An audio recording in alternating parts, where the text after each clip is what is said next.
I think he'll change. He is committed of his own level of service, and that will remain. In the stillness of Windsor's dawn, something extraordinary unfolded behind gilded doors. A royal decree, sudden, silent, and utterly stunning. King Charles has bestowed a new and prestigious title upon Princess Anne's husband, Sir Timothy Laurence. But why now? Is this a gesture of gratitude, a message to the family, or the beginning of a quiet reshuffling of royal power? Courtiers whisper, historians speculate, and insiders are stunned, because behind this title may lie a royal maneuver no one saw coming. The silent power behind the princess. For decades, Sir Timothy Laurence has existed in the soft margins of Britain's royal world, present, steadfast, and yet almost invisible. His name rarely appears in headlines, his voice seldom heard beyond palace walls. He is not a prince, nor a man of spectacle. However, those who have closely watched the royal family know that silence in the House of Windsor is not a sign of weakness. It is often a strategy, and Sir Timothy has mastered it. Born in 1955, Laurence built his life not on glamour, but on discipline. A career naval officer, the sea shaped his path. Calm on the surface, deeply controlled beneath. He graduated from the University of Durham, trained with precision, and climbed through the Royal Navy's ranks with quiet distinction. His colleagues described him as methodical, unfailingly polite, and discreet, qualities that, in the world of monarchy, are rarer than titles themselves. In the 1980s, his course crossed with destiny. Appointed as an equerry to Queen Elizabeth II, Laurence became part of the inner machinery of the royal household. He organized schedules, accompanied the Queen on engagements, and learned to navigate the delicate balance between service and secrecy. But it was within this duty that something unexpected happened. He met Princess Anne, the Queen's only daughter. At the time, Anne was weathering personal storms. Her marriage to Captain Mark Phillips had begun to unravel, and the press swarmed like hawks around every shadow of scandal. Yet, within that turbulence, a quiet companionship formed. Timothy Laurence was different from those around her. Disciplined but kind, reserved but steady. Over time, what began as professional trust deepened into something more personal, more human. By 1992, their bond had become undeniable. That December, in a modest ceremony in Crathy Kirk, near Balmoral, Princess Anne married Timothy Laurence, a royal wedding stripped of pageantry, defined instead by sincerity. But unlike many who enter the royal circle, he received no title, no princely honors, and no official role. He became simply her husband, a man without crown or courtly rank, standing 2 steps behind, yet always beside her. And that is where he remained. Through decades of state occasions, foreign tours, funerals, and family crises, Sir Timothy was there, not as the center of attention, but as the steady presence behind it. His loyalty was quiet, but unwavering. His composure, unbroken. To the public, he was the man in the background. To the family, he was something far rarer. Dependable. So when King Charles III recently conferred upon him the title of Knight Grand Cross of the Royal Victorian Order, those who understand the hidden language of monarchy took notice. This was not a routine gesture. It was a message. For in the royal world, where every medal carries meaning and every ribbon whispers intent, such timing cannot be accidental. After 30 years of faithful service, to the crown, to Anne, and to the quiet dignity of duty. The man who never sought a title has finally been given one. But whether this marks gratitude, strategy, or something more subtle remains the question echoing through palace corridors. So, what hidden message lies beneath this quiet honor? Was it gratitude, a warning, or the start of a deeper royal shift? Keep watching. A quiet promotion that spoke volumes. It appeared first in a line of print, so brief that most readers might have missed it entirely. A routine entry in the royal court circular, nestled among the day's official appointments and acknowledgements. But for those who follow the coded language of monarchy, that quiet announcement carried unusual weight. King Charles III had elevated Sir Timothy Laurence, Princess Anne's steadfast husband, from Knight Commander to Knight Grand Cross of the Royal Victorian Order, the highest possible rank within that centuries-old honor. At face value, it was a formal recognition, the kind that typically passes without fanfare. Yet beneath its polished restraint, the gesture shimmered with deeper meaning. The Royal Victorian Order, established by Queen Victoria in 1896, is unlike any other accolade in the British system. It is not awarded through ministers or committees, nor influenced by political favor or public campaign. It is, in essence, the monarch's personal acknowledgement, a direct expression of gratitude from the sovereign himself. And so, when the king chose to bestow his greatest rank upon his sister's husband, the message was clear. This was not about formality. It was about trust, loyalty, and quiet service. The title of Knight Grand Cross is rarely given. Those who hold it form a small circle. Queen Camilla, Catherine, Princess of Wales, and the Duchess of Edinburgh among them. For Sir Timothy to now stand symbolically beside such figures speaks volumes. It does not make him royal by blood or by duty, nor does it grant new constitutional influence. He remains, officially, a private citizen. But in royal life, symbolism often outweighs status. Every choice, every title, every ribbon pinned upon a chest tells its own story. And this one feels almost like a whisper of reassurance amid a time of uncertainty. Because the truth is, the royal landscape today is shifting beneath its own weight. Illness, loss, and scandal have thinned the front line of working royals. The monarchy has grown smaller, leaner, more fragile. King Charles is navigating both personal health challenges and the pressures of modern expectations. The Princess of Wales, Catherine, continues her recovery away from public life. Even Anne, known as the monarchy's hardest worker, cannot carry the full weight alone. In such times, those who stand quietly in support, those who embody the unseen stability of the crown, become essential. That, perhaps, is where Sir Timothy's new honor finds its real resonance.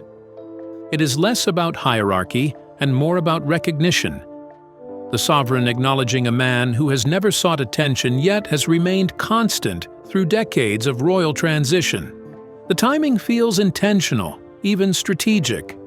Amid a family redefining its image, King Charles may be signaling something more profound, that loyalty, service, and silence still matter, and that sometimes the most powerful gestures are the ones made without words, hidden in the fine print of a court circular, waiting to be understood by those who know how to read between the lines.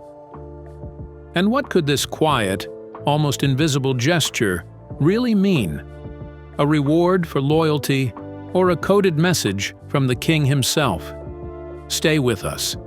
The gesture that spoke without words. Among the shrinking circle of senior royals, few embody the quiet dignity of service more completely than Sir Timothy Laurence. For years he has existed on the periphery of public notice, a man rarely quoted, interviewed, yet always there when duty demands presence. His influence does not come from title or position, but from the calm steadiness he brings to moments when the monarchy needs it most. During the solemn funerals of Queen Elizabeth II and Prince Philip, his composure became a symbol in itself. He walked beside Princess Anne with unwavering poise, a silent anchor amid the storm of public grief. There were no grand gestures, no words for cameras, only the firm control of a man who understands that leadership within the royal family often means restraint. When younger royals struggled with emotion, he offered quiet comfort. When protocol risked fraying under the strain of history, he maintained it with elegance. In those moments, he represented the image the crown strives to preserve: stability without spectacle, duty without display. It is against this backdrop that King Charles III's recent decision to elevate Sir Timothy from Knight Commander to Knight Grand Cross of the Royal Victorian Order takes on greater weight.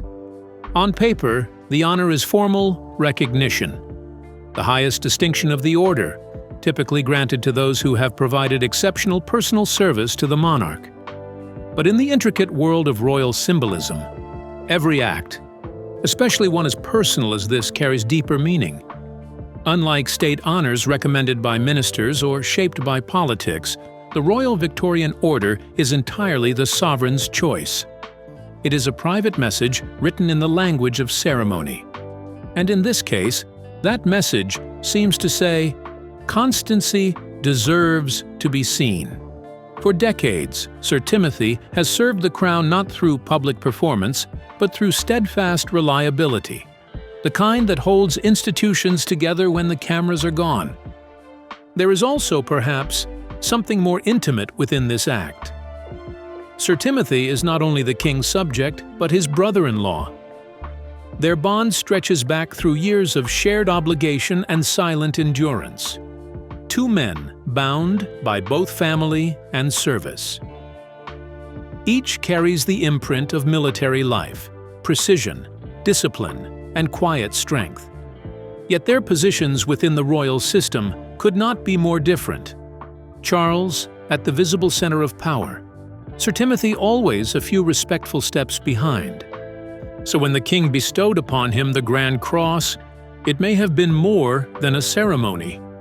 It was a reflection of shared understanding, an acknowledgement that service is not always about command, but about the discipline to remain steady while others falter. The honor did not coincide with a grand event or investiture.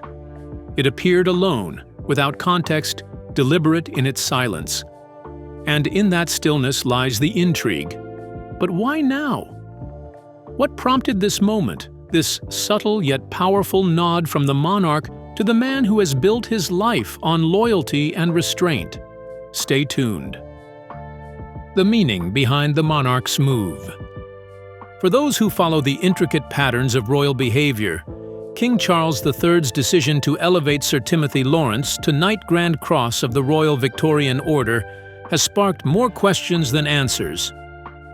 To the public, it may appear as a simple act of recognition. But in the coded world of monarchy, where silence often speaks louder than ceremony, timing, motive, and meaning matter deeply. One interpretation gaining quiet traction among royal observers is that this gesture carries a sense of urgency. King Charles, navigating his own health challenges and the natural uncertainty that accompanies every reign, may be ensuring that those who have served with quiet loyalty are properly recognized while he still holds the power to bestow such personal honors himself. The Royal Victorian Order, after all, is one of the few distinctions that lie solely within the monarch's discretion. No government influence, no political mediation. It is the king's private acknowledgement, drawn from gratitude rather than obligation. Yet another reading paints a broader picture, one that touches the very foundation of the modern monarchy. As whispers of abdication circulate, as roles shift and duties grow heavier for the few senior royals who remain, Charles seems intent on reinforcing the moral architecture of his court. The honor to Sir Timothy may not simply celebrate individual service. It may stand as a symbolic statement of values, a reminder that in a world obsessed with visibility and voice, the crown still treasures those who serve with humility and silence.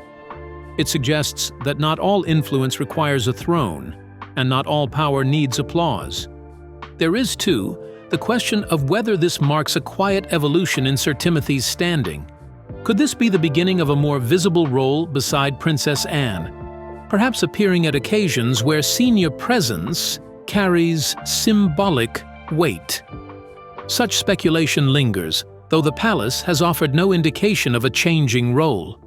The promotion came without ceremony or announcement, and without any reference to new responsibilities. It stands, as Buckingham Palace intended it, as acknowledgement, not assignment. And yet in that stillness lies the intrigue. In an era when royal spouses often fill tabloids with personal ventures, controversies, and carefully branded identities, Sir Timothy remains almost defiantly private. There are no tell-all memoirs, no podcast revelations, no whispered leaks or reimagined narratives. His refusal to perform for the public gaze has become in itself a quiet rebellion, one that commands respect rather than headlines. That is perhaps why this honor feels more profound than its formality suggests. In recognizing him now, King Charles may be sending a message not only to his family, but to the nation, that quiet service still matters, that loyalty unspoken can be more powerful than loyalty proclaimed. And in the silence of the court circular, where this promotion first appeared, a truth about monarchy reveals itself, that even the smallest gestures, when made at the right time, can shift the rhythm of the royal story. And now, could this silent gesture from King Charles be more than an honor? Perhaps a coded signal about who truly holds influence within the royal circle. Stay glued. The man who speaks through silence. Sir Timothy Laurence has always seemed like a man born out of another era, an era when silence was strength and service was something proven, not performed.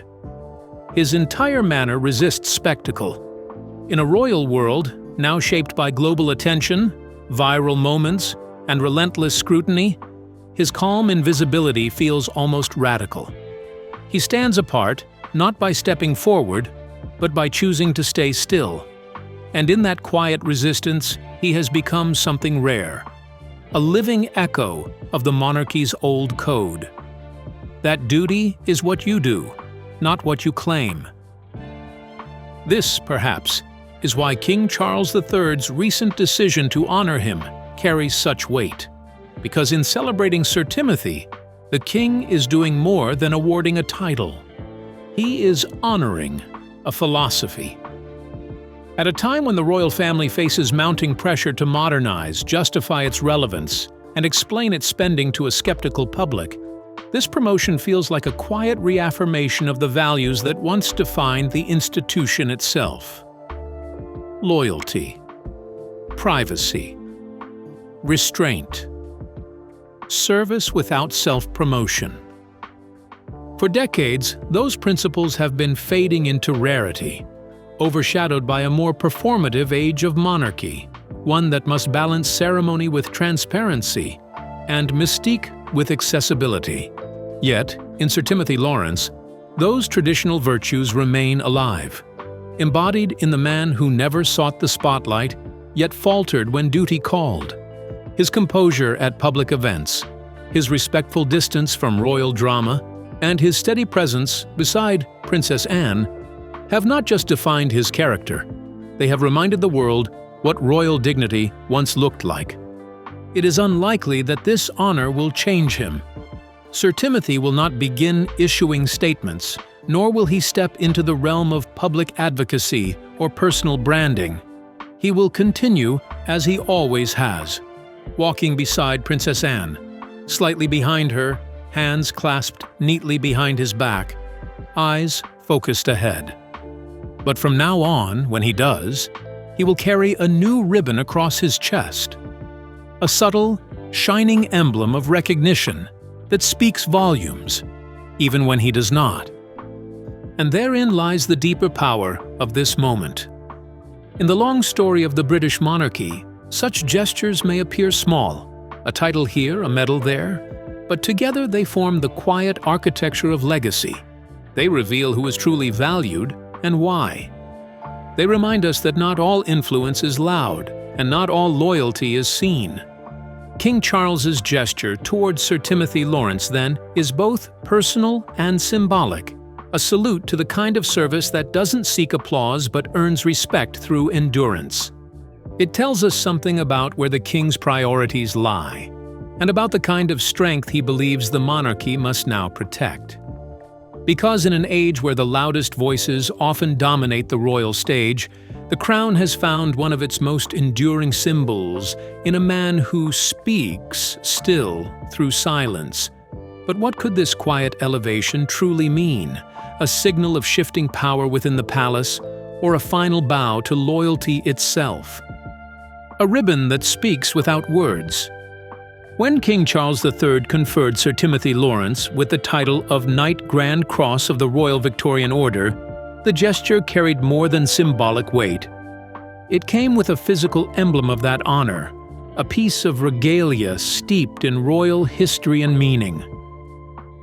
For a man whose life has been defined by quiet service, this new insignia is not simply an ornament.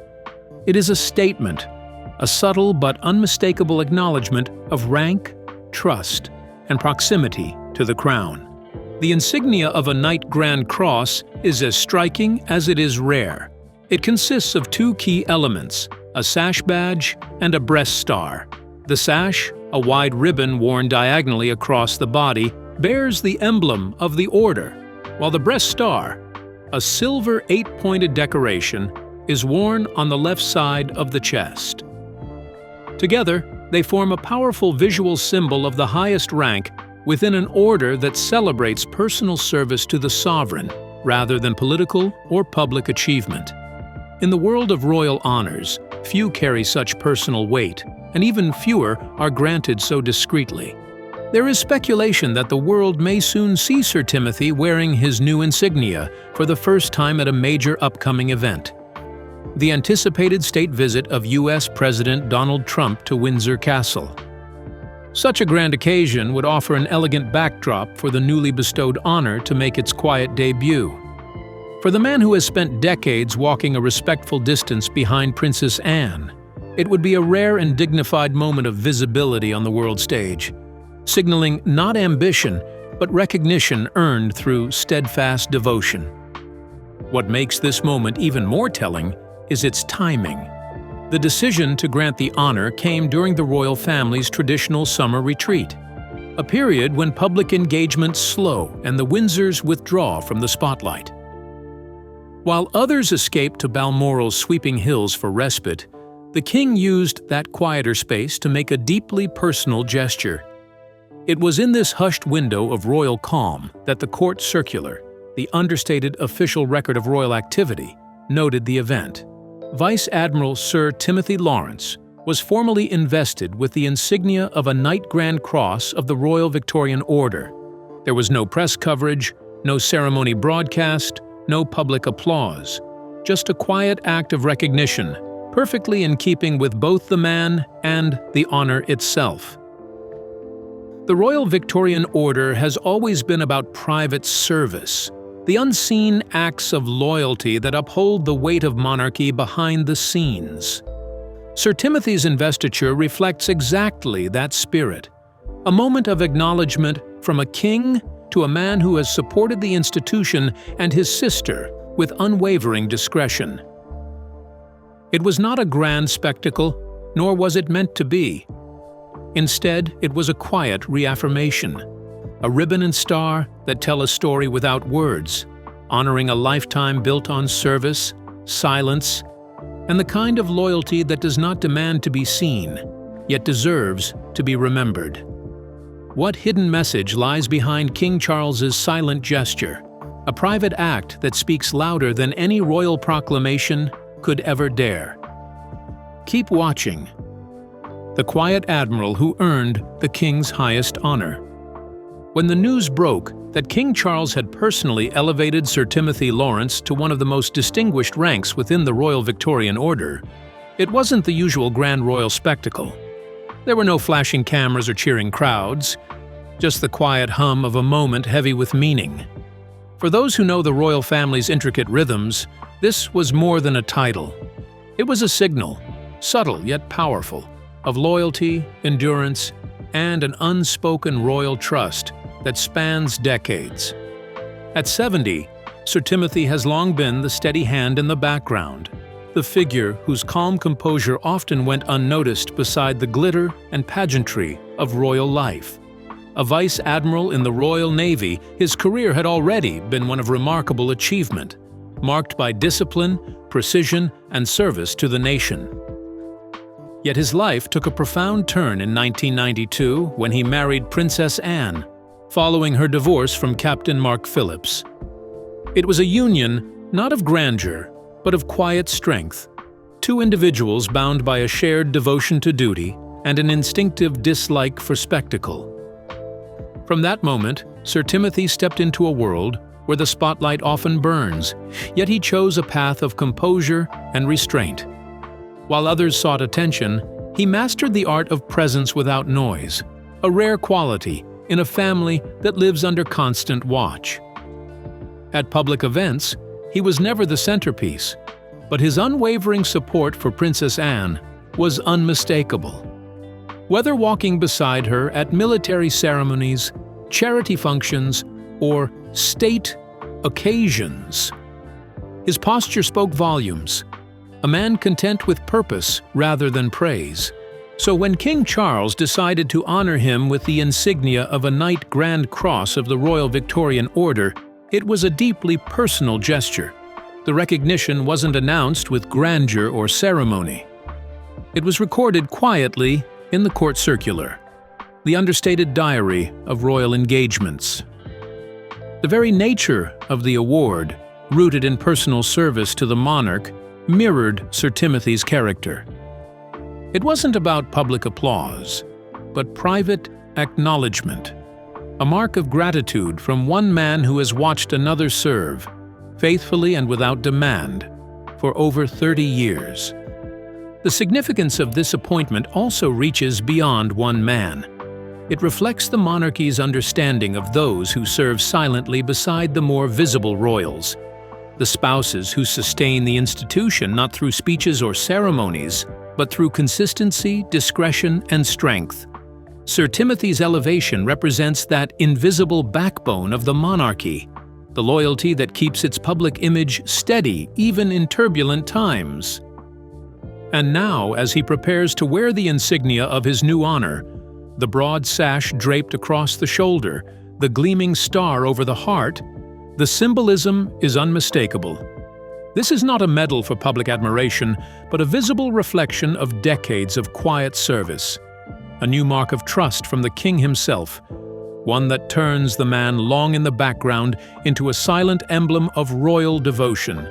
So could a hidden message lie beneath this quiet elevation, loyalty rewarded, or a subtle reshaping of royal influence unfolding before our eyes? The hidden power behind the crown. Within the grand machinery of monarchy, power doesn't always announce itself with trumpets or golden carriages. Sometimes it moves quietly, through loyalty, endurance, and a lifetime of service performed away from the glare of cameras.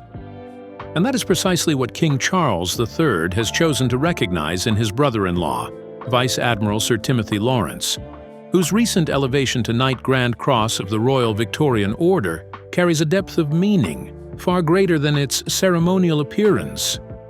This particular order, one founded by Queen Victoria herself, is unlike most honors in the British system. It isn't given for politics, influence, or even public popularity.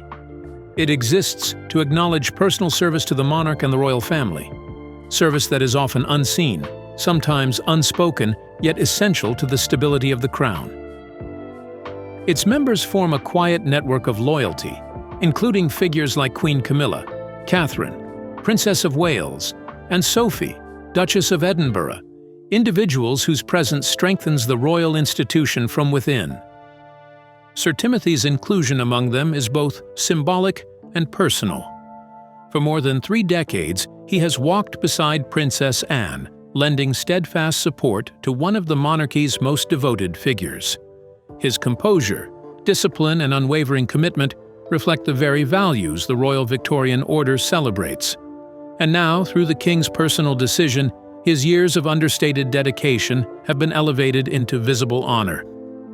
The insignia of his new title, the broad blue sash draped across the shoulder, the gleaming breast star pinned to his chest, is more than ornamental. It is the monarch's way of saying, "You are seen." When Sir Timothy wears it publicly, it won't just represent military service or marital connection.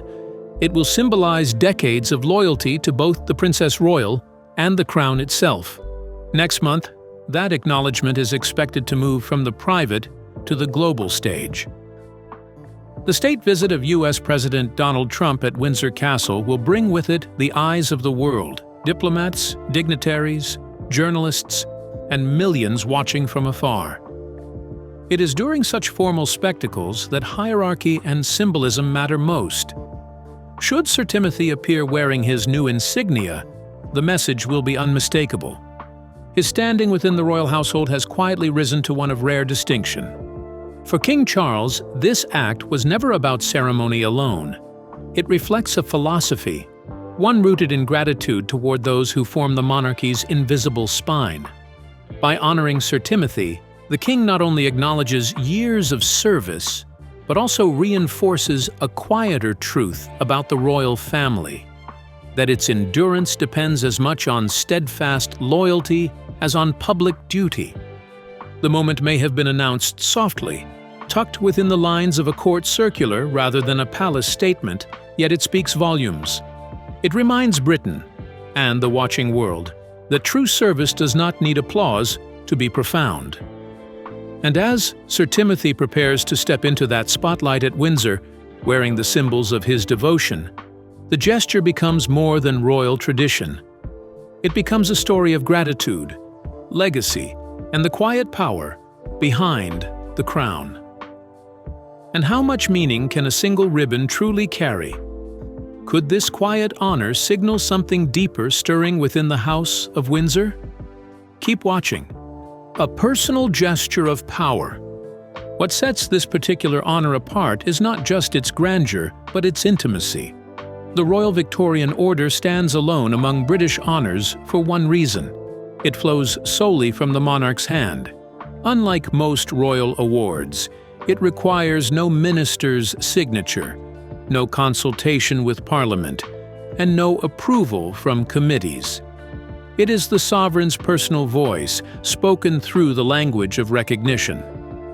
When King Charles III chose to elevate Vice Admiral Sir Timothy Laurence to Knight Grand Cross of the Royal Victorian Order, it was not bureaucracy at work. It was gratitude, private, deliberate, and deeply meaningful.